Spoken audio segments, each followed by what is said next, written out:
Students, ये आपकी political science की क्लास है। और आज का जो हमारा टॉपिक है वो है राम मोहन राय के सामाजिक विचार, या इसे हम यूँ भी कह सकते हैं कि सामाजिक क्षेत्र में उनका योगदान। इससे पहले की जो क्लासेस थी उसमें हमने राजा राम मोहन राय के राजनीतिक विचारों को, सामाजिक विचारों को, धार्मिक विचारों को जाना। और आज हम उनके सामाजिक विचारों के बारे में अध्ययन करेंगे। तो चलिए शुरू करते हैं आज का टॉपिक। रॉय जो थे वो उस समय में भारत में सामाजिक सुधारों के अग्रदूत थे। जैसे कि अभी हमने अध्ययन किया था अपनी पिछली क्लासेस में कि उस समय समाज में रूढ़ियाँ, अंधविश्वास, कुप्रथाएं बहुत ज़्यादा हावी थी और लोग उनमें जकड़े हुए थे। महिलाओं को उस समय समान दर्जा तो बहुत दूर की बात है, हीन भाव से देखा जाता था। और धर्म के नाम पर, जाति के नाम पर बहुत सारी कुप्रथाएं प्रचलित थी। तो उन्हें दूर करने के लिए उन्होंने अपनी तरफ से बहुत प्रयास किए। जैसे सबसे पहले हम बात करते हैं जाति प्रथा के बारे में। तो राम मोहन राय ने जाति प्रथा का, सामाजिक असमानता का इन्होंने बहुत विरोध किया।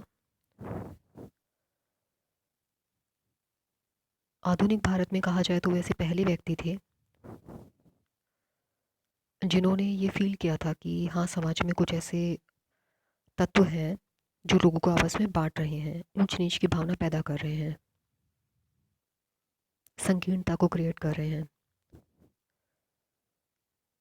तो उनका मानना था कि जाति व्यवस्था ने समाज को खोखला बना दिया है। तो इसके लिए उन्होंने धार्मिक रूप से सहनशील बनने पर, धर्मनिरपेक्ष विचारों पर बल दिया। और साथ में उन्होंने अंतर जातीय विवाह यानी कि जो इंटरकास्ट मैरिज होती हैं उन पर उन्होंने जोर दिया। उनका ये कहना था कि जाति का बोध जो लोग मानते हैं कि जन्म से होता है, ऐसा नहीं है। उनका कहना था जाति जन्म से नहीं बल्कि कर्म से होती है। और श्रेष्ठता किस में होती है? व्यक्ति के गुणों में, उसकी उपलब्धियों में। तो वे जाति प्रथा को हिंदू समाज के लिए कलंक मानते थे।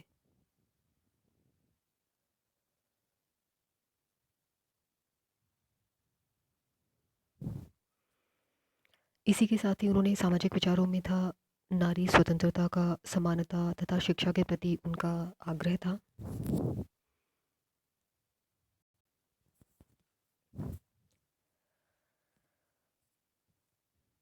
अब देखिए, रॉय के समय क्या था कि समाज में महिलाओं की दशा बहुत दयनीय थी। ये सब चीज़ें जो आप देखते हो, जो महिलाओं के लिए बहुत आसान है आज की डेट में, शिक्षित होना, रोजगार पाना या संपत्ति का अधिकार, ये उस समय तो कोई सोच भी नहीं सकता था। महिलाओं को अशिक्षित रखा जाता था। जब वो बहुत कम उम्र की होती थी तब उनका विवाह कर दिया जाता था। उनको ऐसी सामाजिक प्रथाओं में जकड़ा जाता था जिससे कि उनका विकास ही नहीं हो पाता था, जैसे कि पर्दा प्रथा, संपत्ति के अधिकार से उनको वंचित कर दिया जाता था। इसी प्रकार से एक प्रथा थी सती प्रथा, जिसमें कि पति की मृत्यु पर पत्नी को पति के साथ जिंदा जला दिया जाता था। तो उन्होंने इन सब कुप्रथाओं का घोर विरोध किया।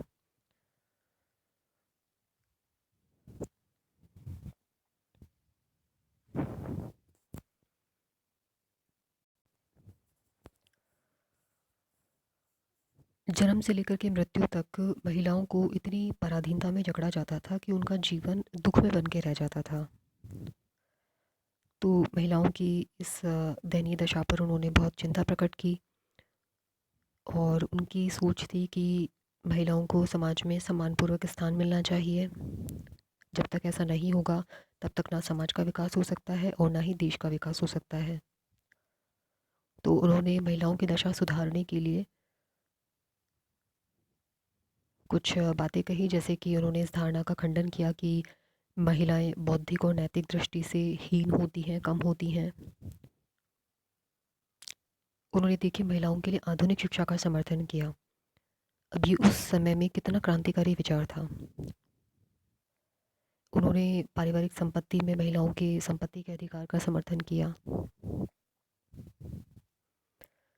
उन्होंने उन सभी परंपराओं की, या यूँ कहा जाए उन कुरीतियों की निंदा की जो महिलाओं की दुर्दशा को बढ़ावा दे रही थी,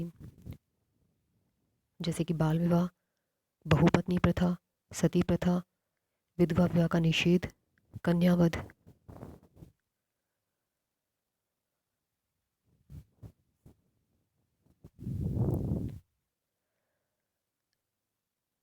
तो इस प्रकार से उन्होंने कहा कि नारी जो है वो पुरुष की तुलना में किसी भी दृष्टि से कमज़ोर नहीं होती है, मंदबुद्धि नहीं होती है।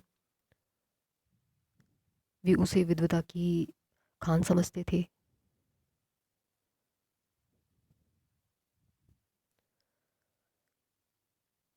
तो उन्होंने इन सभी कुप्रथाओं का विरोध किया और आधुनिक शिक्षा दिए जाने पर जोर दिया। इसी प्रकार से हम बात करते हैं सामाजिक विचारों के अंतर्गत सामाजिक असमानता का विरोध।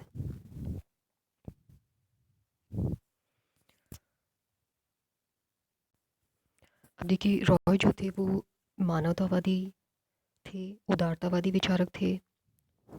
उन्होंने स्त्री और पुरुष की समानता पर जोर दिया था।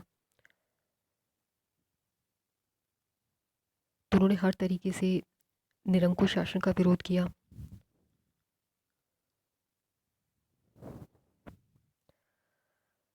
समानता के अधिकार के अंतर्गत उन्होंने महिलाओं के लिए संपत्ति के अधिकार का समर्थन किया, उत्तराधिकार का समर्थन किया।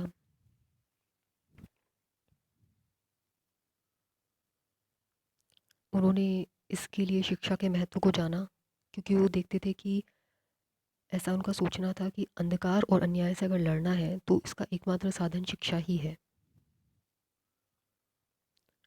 इसके लिए उन्होंने पूर्व की शिक्षा पद्धति और पश्चिम की जो वैज्ञानिक पद्धति थी उसके मिश्रण पर जोर दिया। विश्व बंधुत्व की भावना पर उन्होंने जोर दिया, यानी वो समस्त मानव जाति को एक परिवार मानते थे और अलग अलग राष्ट्रों में रहने वाले अलग अलग जातियों के नस्लों को उस परिवार की शाखाएं कहते थे।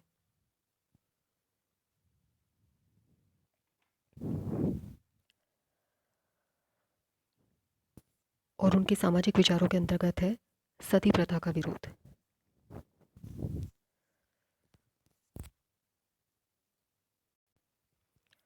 अब देखिए, राजा राम मोहन राय के जो बड़े भाई थे जगमोहन, उनकी मृत्यु हो गई थी और उनकी पत्नी को, यानी कि राजा राम मोहन राय की जो भाभी थी, उनको बलपूर्वक भाई की चिता के साथ जिंदा जला दिया गया था। इस घटना ने राय को सती प्रथा के विरोध करने के लिए प्रेरित किया और वो इसे भारतीय समाज की एक क्रूर, हृदय विदारक प्रथा मानते थे। इसे भारतीय समाज पे कलंक मानते थे, इसे हत्या मानते थे।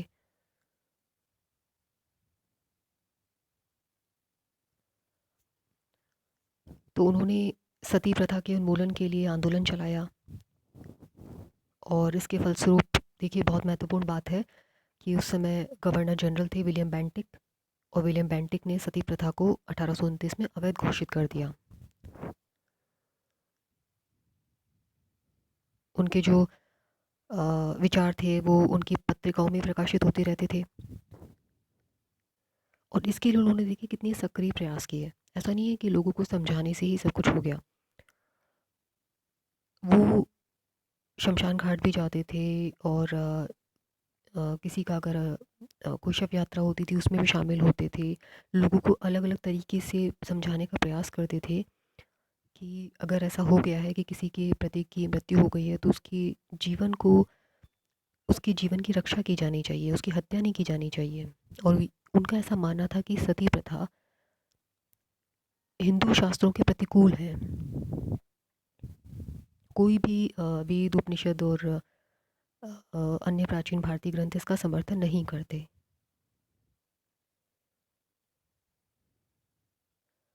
फाइनली इनका जो अथक प्रयास था वो रंग लाया और सती प्रथा निषेध कानून को ये पारित करवाने में सफल हुए।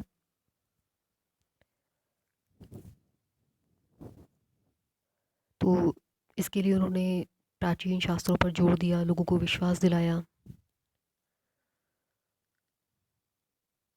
उनका ये कहना था कि जीवन ईश्वर की देन है और उसे नष्ट करने का अधिकार समाज को नहीं है। साथ में देखिए उन्होंने विधवा विवाह का समर्थन किया। उनका ये कहना था कि प्राचीन शास्त्र हैं उनमें ये लिखा हुआ है, वो हिंदू धर्म में विधवाओं को पुनर्विवाह की अनुमति देता है। जिस प्रकार से एक विधुर को पुनर्विवाह की अनुमति होती है, उस प्रकार से एक विधवा को भी पुनर्विवाह की अनुमति होनी चाहिए।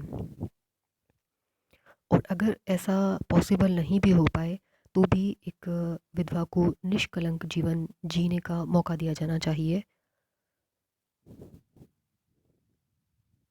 तो इस प्रकार से देखिए उन्होंने विधवा पुनर्विवाह का समर्थन किया, उनको शिक्षित किए जाने पर बल दिया, उनको आर्थिक दृष्टि से मजबूत बनाने पर बल दिया ताकि वो समाज में सम्मानपूर्वक अपना जीवन व्यतीत कर सकें।